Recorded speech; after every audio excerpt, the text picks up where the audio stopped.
यानी citizenship amendment act सोमवार को लागू हो गया।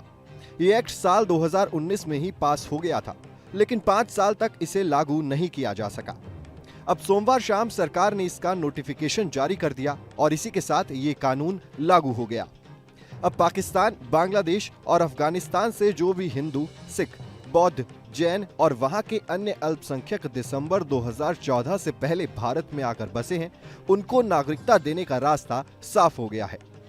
इस एक्ट को लागू होने में 5 साल लगे और इन 5 सालों में कई बार इसके विरोध में आवाज उठी।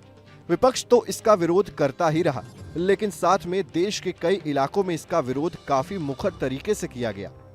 आमतौर पर माना जाता है कि मुस्लिम वर्ग में इस कानून को लेकर काफी विरोध है, लेकिन भारत के 7 राज्य ऐसे हैं जहां इस कानून का विरोध सबसे ज्यादा हुआ है।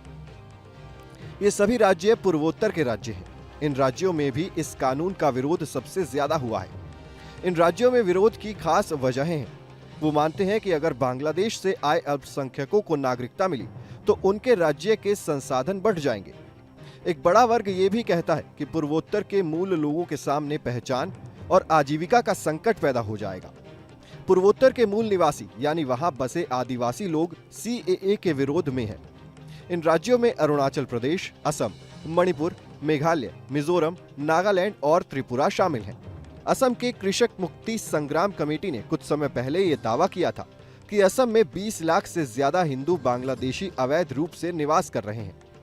यही हालात बाकी राज्यों के हैं। अब सीएए लागू होने के बाद इन राज्यों से किस तरह की प्रतिक्रिया आती है, ये देखने वाली बात होगी।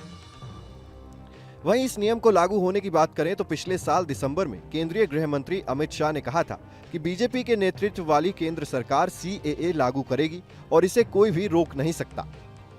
इस साल जनवरी में भी उन्होंने दावा किया था कि चुनाव से पहले सीएए लागू कर दिया जाएगा। अब फाइनली ये कानून लागू भी हो गया है। इसके लागू होते ही इसका विरोध होना भी शुरू हो गया है। अखिलेश यादव ने एक्स पर पोस्ट करते हुए कहा कि जब देश के नागरिक रोजी रोटी के लिए बाहर जाने पर मजबूर हैं, तो दूसरों के लिए नागरिकता कानून लाने से क्या होगा। आपको बता दें कि अखिलेश यादव भी सीएए का विरोध करते रहे हैं। अब देश भर में सीएए लागू हो गया है, जिस पर अखिलेश यादव ने पोस्ट करते हुए आगे लिखा कि जनता अब भटकावे की राजनीति का भाजपाई खेल समझ चुकी है। भाजपा सरकार ये बताए कि उनके 10 सालों के राज में लाखों नागरिक देश की नागरिकता छोड़कर क्यों चले गए। वहीं ममता बनर्जी ने कहा कि वो इस नोटिफिकेशन को पढ़ेंगी। अगर किसी भी भारतीय के नागरिकता पर इससे असर पड़ा तो विरोध करेंगी। वहीं असदुद्दीन ओवैसी ने भी इस पर पोस्ट करते हुए कहा कि ये वास्तव में मुस्लिमों को दोयम दर्जे की नागरिकता की तरफ ढकेलने वाला कानून है। फिलहाल इस वीडियो में इतना ही। इस खबर को लिखा है हमारे डेस्क के साथी अपूर्व श्रीवास्तव ने। बाकी खबरों के लिए बने रहिए न्यूज़ नेशन डिजिटल के साथ।